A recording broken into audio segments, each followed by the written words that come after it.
The Roman Velites. The Roman Velites were a form of light infantry during the mid-Roman Republic, and often played a key role in the early Roman war machine.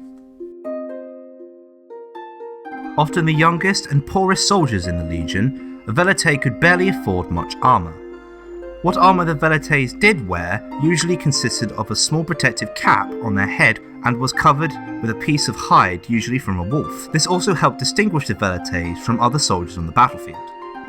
The Velites were primarily armed with light javelins, each with a 90 centimetre wooden shaft with a 10-inch metal point, the tips of which were designed to bend upon impact. This was to prevent the javelin being thrown back. They also carried small darts, as well as carrying a short 74 centimetre long sword called a gladius as a secondary weapon. Often, as a result of a lack of funds, a Velite's only defence would be his short round shield called a armour.